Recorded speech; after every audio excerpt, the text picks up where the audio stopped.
Today I'm going to show you exactly how much I got paid in dividends for the full year of 2023. I'm going to show you exactly how much I got paid for every single month of the year. I'm going to be breaking down and comparing this year's months and last year's months to see if my dividends increased or decreased. And I'm going to be sharing the real secret behind the success of dividend investing overall. Hi guys, my name is Dennis, and in this channel I talk about personal finance as well as my continuous journey to financial freedom. Now, for those of you new to my channel, dividend investing is a crucial aspect of my personal journey to financial freedom. Imagine receiving regular paychecks month after month that pay your bills in full, and all by doing nothing. That pretty much sums up the end goal that I'm trying to get to in my dividend investing journey. I want to reach a point in my dividend portfolio where I can live off of all of my dividends for the rest of my life without having to pick up a job. And I want to do all of this by the age of 40, which means that I have around 11 years to pick up the pace and grow my Robinhood portfolio,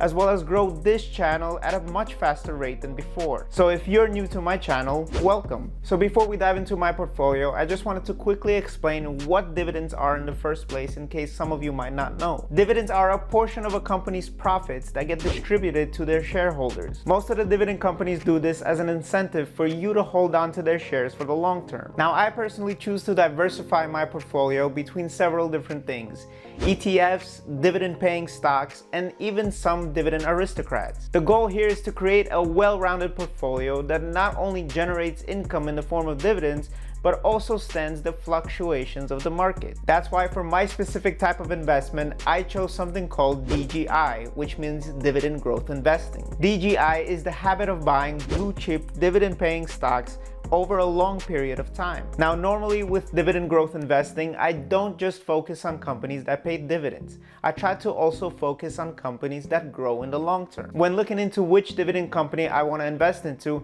I usually look at three things: their dividend payouts, their dividend increases over time, and their share price growth over time. This helps my portfolio to be strong in addition to being safe, because all three of these combined together will increase my dividend portfolio exponentially in the long term. Now that you know exactly how I choose all of my investments in my portfolio, let's take a closer look into my Robinhood portfolio and see exactly what I'm talking about. Right now I have around 32 dividend paying companies in my Robinhood portfolio, and when you combine all of them together, it totals to around $12,000.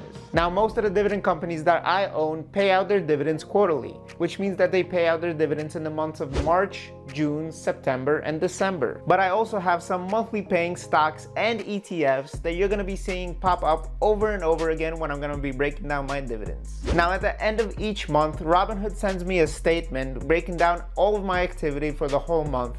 But my favorite feature is that it breaks down the total amount of dividends that I got paid for the whole month. But obviously, I could also see each dividend payment as soon as it gets to me throughout the month.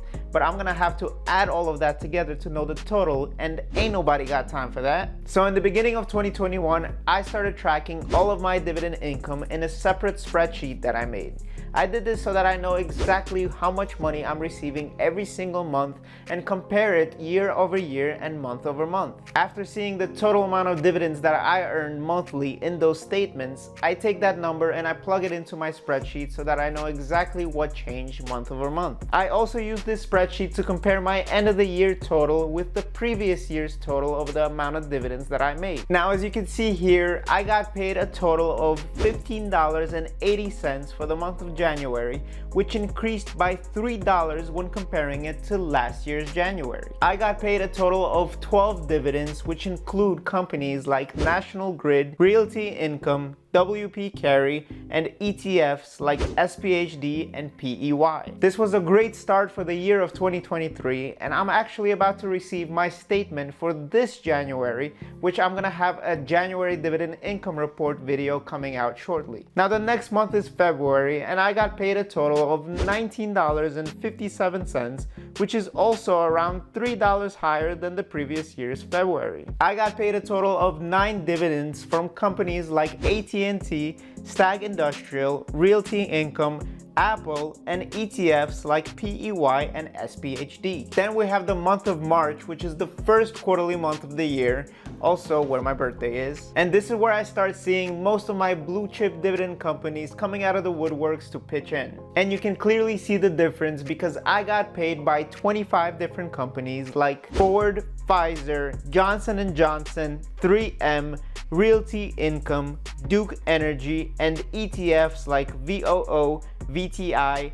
SCHD, VYM, PEY, and SPHD. I received a total of $78.50 worth of dividends, which is more than $30 higher than the previous month of March. And after that, we have another regular month of April, where I got paid a total of $17.14, which is around $7 higher than the previous month of April. I got paid from 12 different dividend companies like PPL, Coca-Cola, Ventas, Stack Industrial, Realty, and ETFs like PEY and SPHD. Next is the month of May, where I got paid 9 different dividend paychecks, which total to the amount of $20.37. This is again around $7 more than the previous year of May, which sounds consistent with every other non-quarterly month so far. This includes companies like AT&T, Stag Industrial, Realty Income, Apple, and ETFs again like PEY and SPHD. And finally, we reached the middle of the year, with June being the second quarterly month of the year. Again, since it's a quarterly month, this means that I'm going to be paid a little bit more than any other month. And you can definitely see that because I got paid a total of $67.51, which was the highest amount that I got paid for the whole year. This was spread across 23 different dividend paying companies like Ford, Pfizer, Johnson & Johnson, ExxonMobil, 3M, Chevron, Realty Income, British Petroleum, and ETFs like VOO, VTI, SCHD, VYM, PEY, and SPHD. By the way, if you're finding this video helpful so far, don't forget to like and subscribe to my channel so that you can help this video spread to more people. As of now, you can clearly see that my dividend income is slowly starting to increase with every passing month. This is mainly because of 2 separate reasons. I continue to invest into my companies every single month, no matter what. And the second reason is I continue to reinvest my dividends back into these same companies, which leads to a higher amount of dividends paid the next month. This is why, as I continue going forward with the next 6 months, you guys are going to be seeing a little bit higher amounts of dividend payments coming my way. Now, the next month is the month of July, where I got paid a total of $21.14, which is also around $8 higher than the previous year's July. I got a total of 13 separate dividend paychecks by companies like Coca-Cola, Omnicom, Ventas, WP Carey, Realty Income, Stag Industrial, and ETFs like VOO, SPHD, and PEY.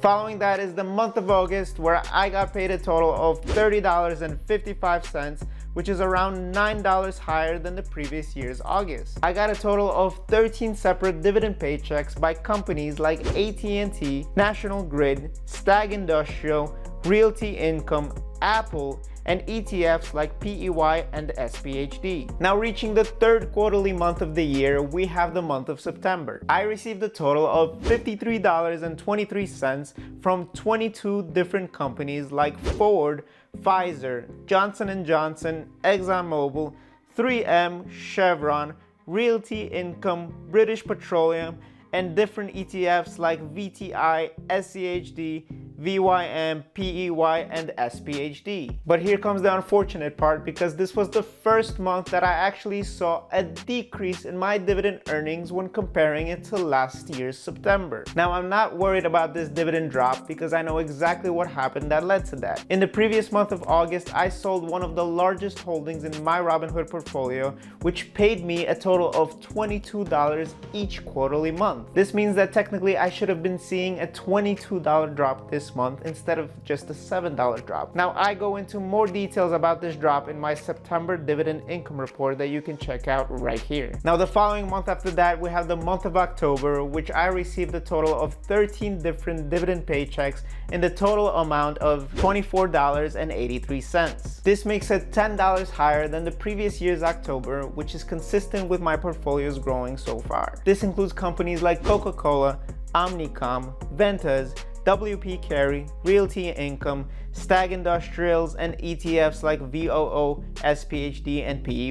And then we have a month of November where I received 9 different dividend paychecks in the total amount of $26.58. This is again around $7 more than previous year's November. This includes companies like AT&T, Stag Industrial, Realty Income, Apple, and ETFs like PEY and SPHD. Now last but not least, we have the 4th quarterly month of 2023, which is December, where I received a total of $64.22 from 23 different companies like Ford, Pfizer, Johnson & Johnson, ExxonMobil, 3M, Chevron, Realty Income, Coca-Cola, British Petroleum, Kraft Foods, and all of my ETFs like VOO, VTI, SCHD, VYM, PEY, and SPHD. And again, this makes it the 2nd quarterly month in a row that I see a little bit of a drop in my dividends, but like I told you guys before, I know exactly why that happened. Now, revealing the main secret to success in dividend investing,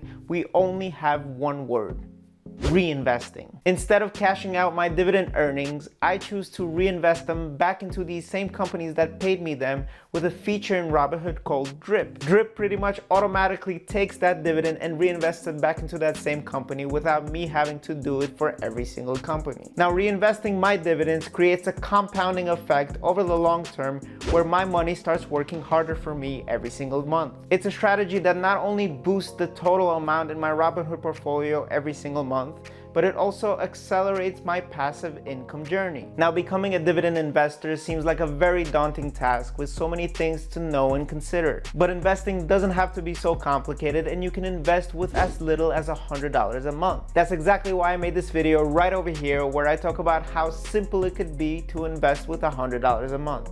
Check out this video right here. Also, let me know if you have any questions regarding my Robinhood portfolio, and I'll make sure to answer you right away in the comments. I hope you guys enjoyed the video, and I hope you're staying safe, but I just want you to remember that no matter what, everything is figure outable.